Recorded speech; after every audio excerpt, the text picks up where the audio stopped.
Buenas tardes, República de Colombia, Rama Judicial del Poder Público, Tribunal Superior del Distrito Judicial de Montería, Sala Cuarta de Decisión Civil, Familia Laboral, aplicación al sistema procesal oral.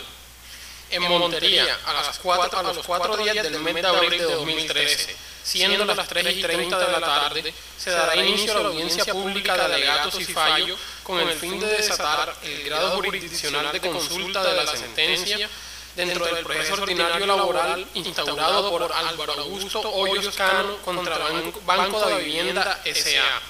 Se les recuerda a los asistentes e intervinientes el debido respeto y decoro que deben observar durante la audiencia.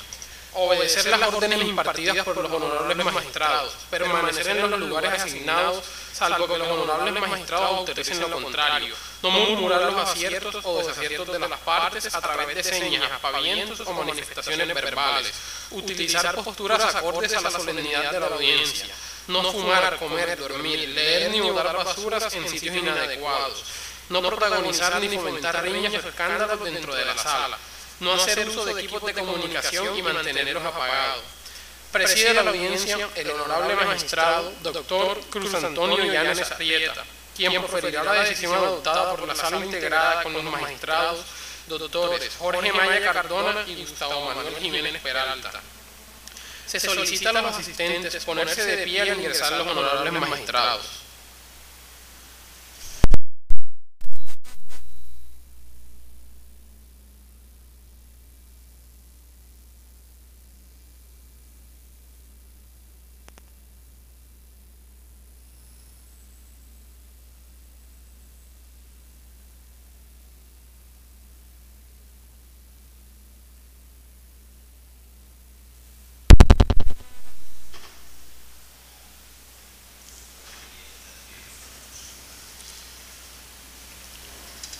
Montería, abril 4 de 2012, siendo las 3:37 de la tarde, la Sala Cuarta de Decisión Civil y Familia Laboral del Tribunal Superior del Distrito Judicial de Montería, integrada por los magistrados Cruz Antonio Llanes Arrieta, quien la preside, Gustavo Manuel Jiménez Peralta y Jorge Maya Cardona, se constituye en audiencia pública con el fin de resolver el grado jurisdiccional de consulta de la sentencia día 26 de noviembre de 2012, proferida por el juzgado quinto laboral del circuito de Montería dentro del proceso ordinario laboral radicado bajo el número 23-001, 3105-005, 2012-005-1901, promovido por Álvaro Augusto Hoyos Cano contra el Banco de Vivienda S.A. Como quiera que la sala observa que no hay presencia de las partes en controversia, se procede enseguida a proferir el fallo que en derecho corresponde. Para ello se hace los siguientes antecedentes. El señor Álvaro Augusto Hoyos Cano, a través de apoderado judicial, demandó a la Corporación Colombiana de Ahorro y Vivienda, la Vivienda S.A., a fin de que se declare que tiene derecho a que se reconozca y pague la pensión sanción, al igual que la reliquidación de la cesantía e intereses y primas de servicio del último trimestre laborado, la indemnización por despido injusto, las vacaciones de los años 2006-2007, la reliquidación o reajuste de los beneficios del pacto colectivo y la sanción moratoria. Igualmente, que se condene a la empresa demandada a la indemnización de las condenas costas procesales y se falla atendiendo los principios extra y ultrapetitivos. Las pretensiones precedentes se fundamentaron en los hechos que la sala sintetiza así. El día 27 de agosto del año 1984, el señor Álvaro Augusto Hoyos Cano se vinculó a la Corporación Colombiana de Ahorro y Vivienda, la Vivienda S.A., a través de un contrato de trabajo a término indefinido en forma escrita, el cual terminó el 31 de marzo del año 2011. El demandante inició en la corporación demandada cumpliendo funciones de auxiliar de oficina, mensajero, hasta el año 1986. De ahí en adelante pasó al cargo de auxiliar de contabilidad, realizando tareas de elaboración manual de contabilidad, conciliaciones bancarias, entre otras. En junio de 1990 fue nombrado como auxiliar de crédito y cartera y por órdenes expresas del gerente pasó a ocupar el cargo de auxiliar de contabilidad y certificados. En el año 1998 retornó al cargo de auxiliar de crédito y de cartera y cobranzas. Y luego de ocupar varios cargos en la entidad accionada, fue despedido injustamente el día 31 de marzo de 2012. En vigencia de la relación laboral, las labores encomendadas al demandante fueron ejecutadas por este en la sede principal de la Corporación Colombiana de Ahorro y Vivienda La Vivienda, S.A. De manera personal, cumpliendo un horario de trabajo y recibiendo como remuneración la suma de 2.171.145 pesos. Admitida la demanda notificada en la reforma, fue contestada a través de apoderado judicial por la empresa demandada Banco de Vivienda, oponiéndose a todas y cada una de las pretensiones. Aceptó unos hechos y negó los demás. Propuso como excepción de medios la de cobro de lo no debido por inexistencia de la causa y de la obligación, buena fe, compensación y perquisición.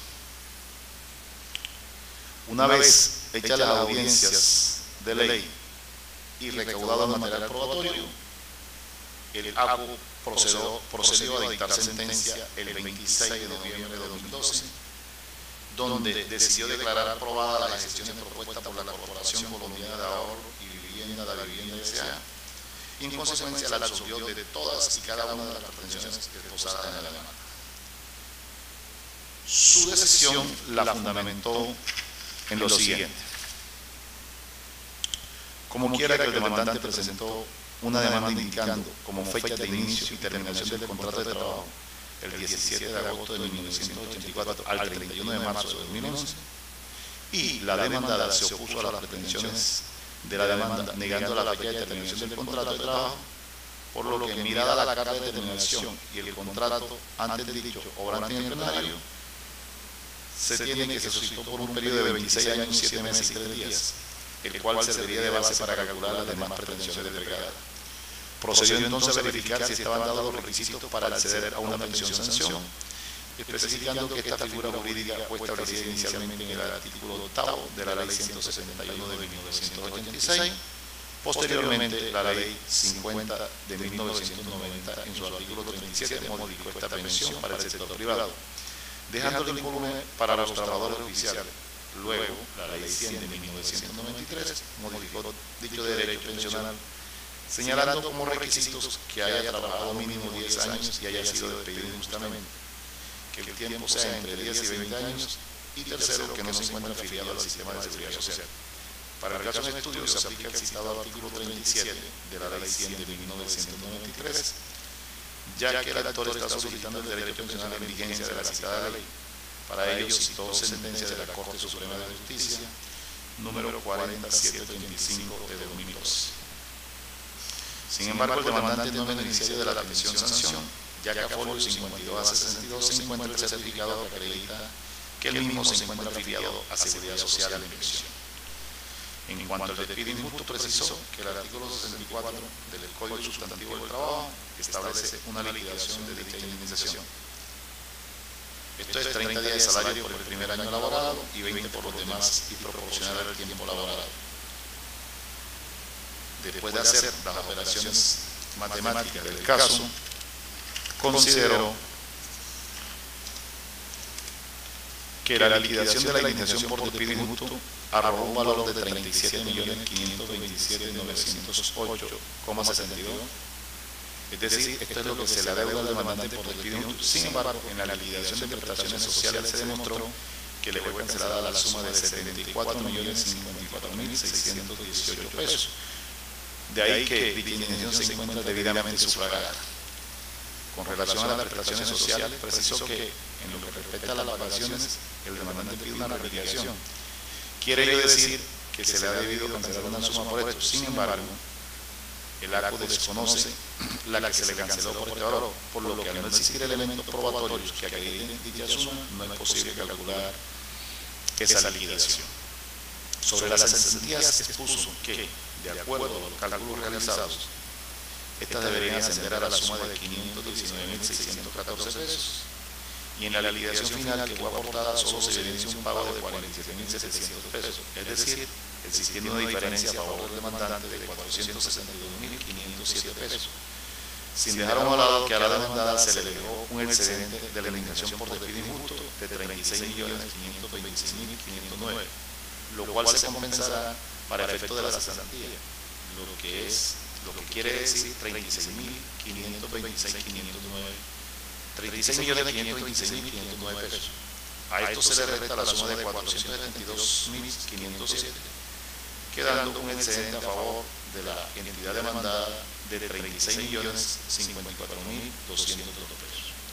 Lo que quiere decir que sale avante la excepción de compensación alegada por la parte demandada.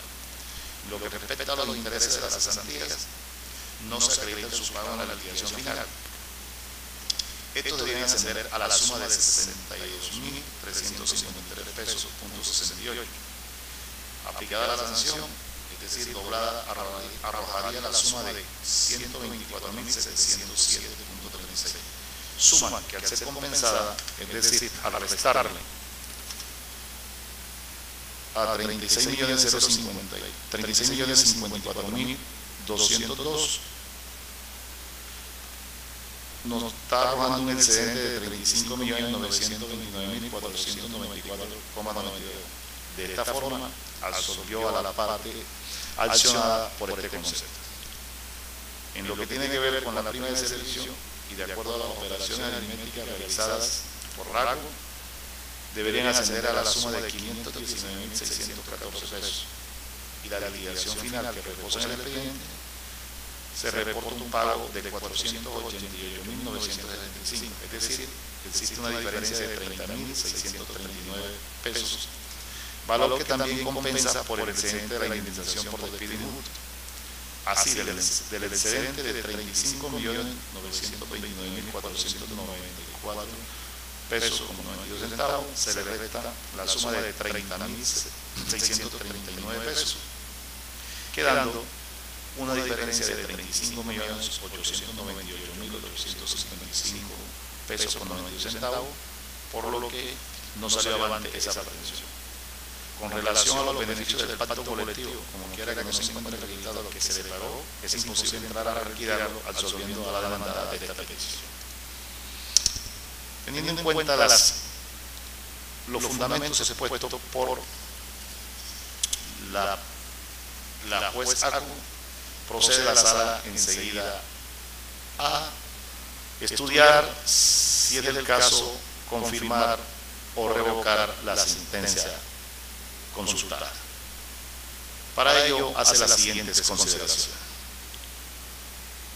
Al colocar en movimiento el aparato judicial, persigue el actor que se declare la existencia de una relación laboral regida por un contrato de trabajo a término indefinido entre él y la Corporación Colombiana de Ahorro y Vivienda, Da Vivienda S.A., al igual que la pensión sanción y la revalorización de las prestaciones sociales surgidas de tal línea. Pues bien, de entrada corresponde determinar que no existe discusión en cuanto a la existencia del contrato de trabajo entre las partes, pues así lo acepta la parte demandada en la contestación de la demanda.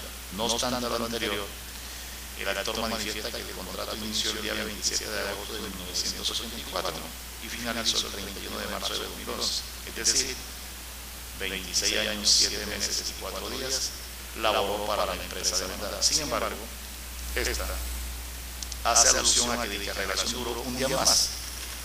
No obstante, si miramos la carta de determinación obrante a folio 16 del cuaderno de primera instancia, este vínculo contractual finalizó el día 30 de marzo de 2011. Quiere significar lo anterior que la relación se mantuvo en el término señalado por el demandante. De otra parte, a folio 126 del cuaderno de primera instancia se encuentra la liquidación de las prestaciones sociales, en la cual se estima como último salario devengado por el demandante la suma de 2.078.546 pesos, cifra que nos servirá de base para calcular las peticiones esbozadas en el nivel inicial. Delimitado lo anterior, encontramos como primer pedimento de la demanda el reconocimiento y pago de la pensión sanción. En ese orden de ideas, y atendiendo a que el vínculo laboral entre el demandante y la corporación accionada finiquitó el día 30 de marzo de 2011, la norma aplicable para efecto del reconocimiento de la pensión entregada es el artículo 33 de la Ley 100 de 1993. De conformidad con esta norma, ser beneficiario de la pensión sanción cuando se cumplan los siguientes presupuestos. A. Que el empleador omita la afiliación al Sistema General de Pensiones. B. Que el trabajador haya laborado 10 años o más y menos de 15 para el mismo empleador. Y C. Que se trate de un despido sin justa causa. Aterrizando en el examen, no es motivo de controversia que el despido del actor fue sin justa causa. Si observamos en la contestación de la demanda, el accionado así lo acepta. No obstante lo anterior, se encuentra acreditado a folio 59 del cuaderno principal que el demandante estaba afiliado al Instituto de Seguro Social en calidad de cotizante en pensión desde el 4 de septiembre de 1984 y su estado actual es activo cotizante. De ahí que no le asiste derecho a la pensión sanción solicitada. Si consideramos que dentro de los supuestos para acceder a ella se encuentra que el empleador omita durante el vínculo contractual la afiliación al Sistema General de Pensiones, lo que en este caso no ocurre. Resuelto lo anterior, miremos entonces si hay lugar a la indemnización por despido injusto solicitada por el demandante. Y a continuación verificaremos si le asiste derecho a la liquidación de las prestaciones sociales de precariedad.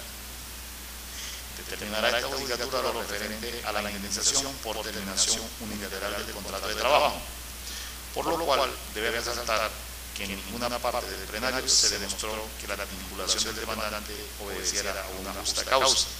En contraste, la parte demandada acepta que el actor fue despedido injustamente, por lo que es procedente la indemnización regulada por el artículo 64 del Código Sustantivo del Trabajo.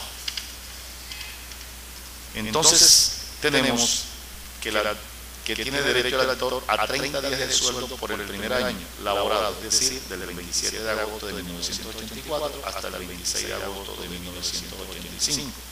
Lo que arroja la suma de 2.078.458 pesos. Por cada año siguiente le corresponderían 20 días de sueldo, es decir, 1.385.638,60 centavos. Y proporcionalmente por fracción de año,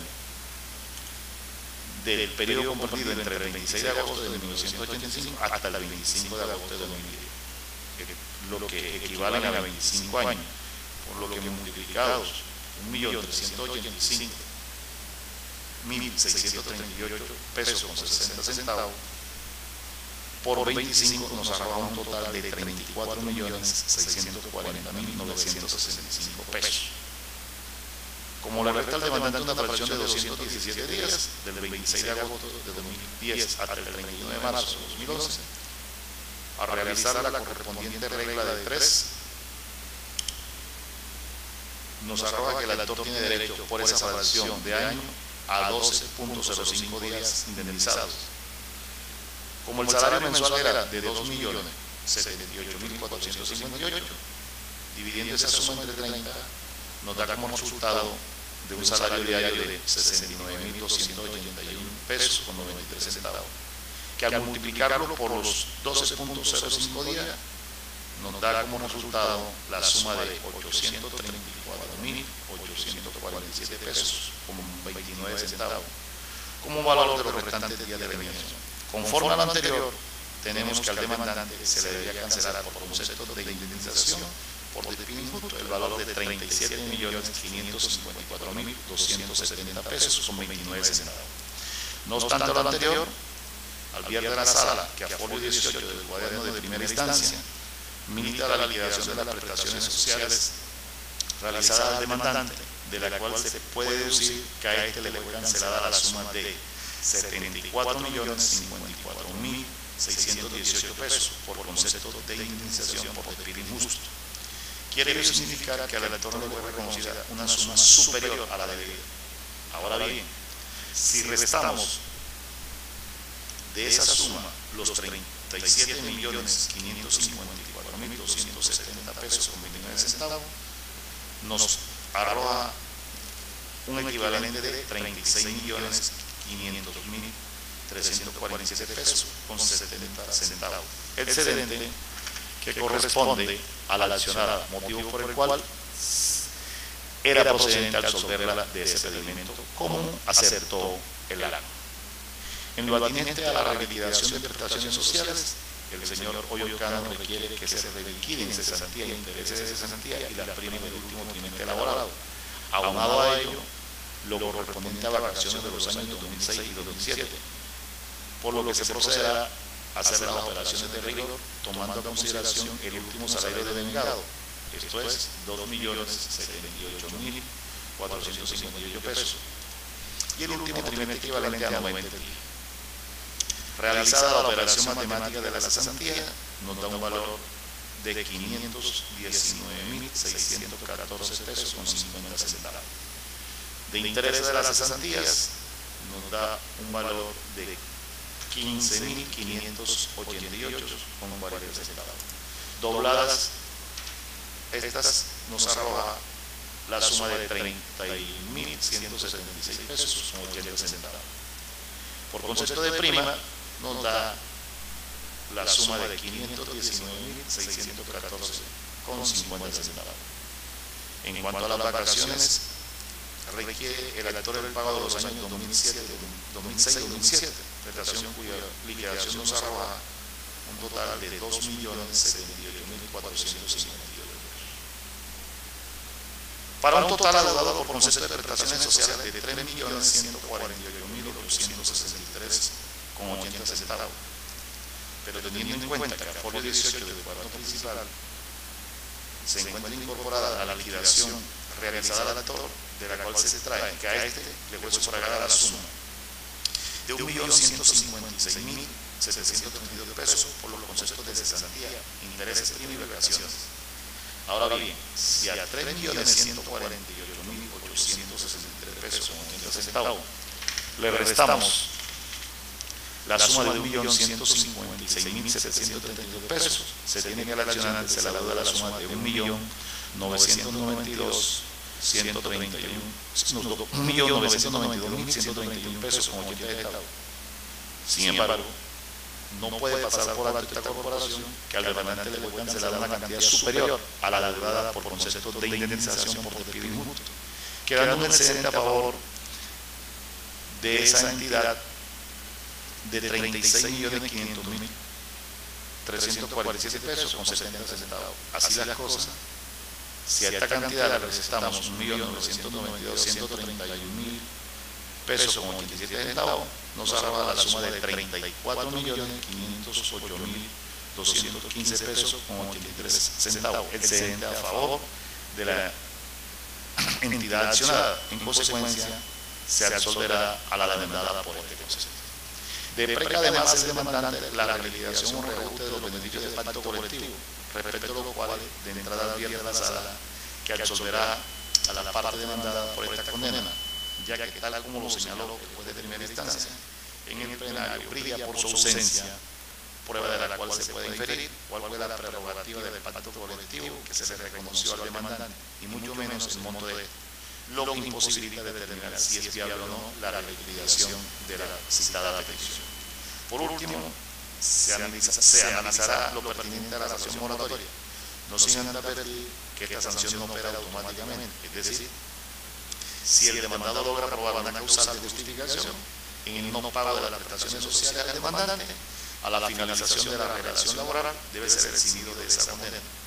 Por esta razón, como quiera que en el caso de auto se encuentre acreditado el pago de las prestaciones sociales, no hay lugar a la imposición de esta sanción. Deviene de todo lo expuesto la confirmación integral del fallo objeto de consulta. Mérito de lo expuesto, la Sala Cuarta de Decisión Civil, Familia Laboral del Tribunal Superior del Distrito Judicial de Montería, administrando justicia en nombre de la República y por autoridad de la ley, resuelve. Primero, confirmar la sentencia adiada 26 de noviembre de 2012, proferida por el Juzgado Quinto Laboral del Circuito de Montería, dentro del proceso ordinario laboral radicado con el número 23-001-3105-005 2012-005-1901 promovido por Álvaro Augusto Hoyo Cano contra el Banco de la Vivienda S.A. Segundo, sin costas en esta instancia. Tercero, oportunamente devuélvase el expediente al juzgado de hoy. Las partes quedan notificadas en el estrado, no siendo otro el objeto de la presente diligencia, se da por terminada a las 4 de la tarde y se firma por los que en ella han intervenido. Magistrado Cruz Antonio Llanes Arrieta, Gustavo Manuel Jiménez Peralta y Jorge Maya Cardona.